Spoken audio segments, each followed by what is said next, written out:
እንግዲህ በዛሬው ዕለት እዚህ ላይ የተገኘ አጠቃላይ በዝቅተኛ ኑሮ ደረጃ የሚኖሩ የህብረተሰብ ክፍሎችን ድጋፍ ለማድረግ ነው። እንግዲህ ይህንን ድጋፍ ስናደርግ አጠቃላይ እነዚህ ሰዎች በዝቅተኛ ኑሮ ደረጃ ለመኖራቸው አጠቃላይ ከህዝቡ እንዲመለመሉ በማድረግ በህዝብ በመመልመል እነዚህ ሰዎች አረጋውያን ናቸው፣ አቅመ ደካማ ናቸው።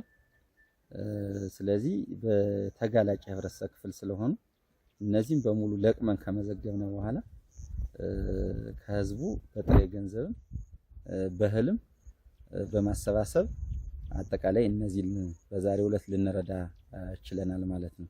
እነዚህ ደግሞ እኛ ይህንን ከክረምት በጎ አድራጎት ስራዎች ጋር ተያይዞ እነዚህን አካላት በልተው እንዲያሩ ቤተሰባቸውን ታሳቢ ያደረገ የምግብ የሚሆን እህል ነው ድጋፍ ያደረግንላቸው።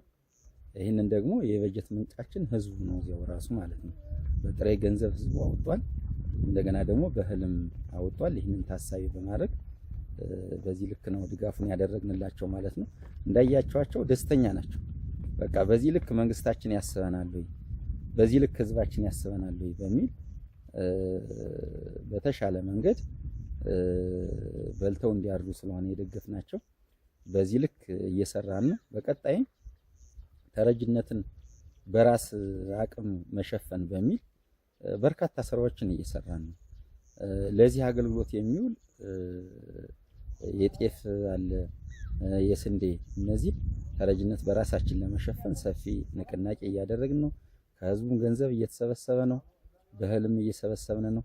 በቀጣይ ዓመትም በሰፊ ሁኔታ ለመርዳት እህል ለመዝራት ማሳዎችን ለይተን እያረስን ለማምረት እየዘራንም ያለንበት ሁኔታ ስላለ በቀጣይም ከዚህ የበለጠ አስፍተን ህዝባችንን ለመደገፍ ዝርዝራቸውን እየለየን ሀብት እያሰባሰብን ለመደገፍ ጥረት እያደረግን ያለንበት ሁኔታ ነው።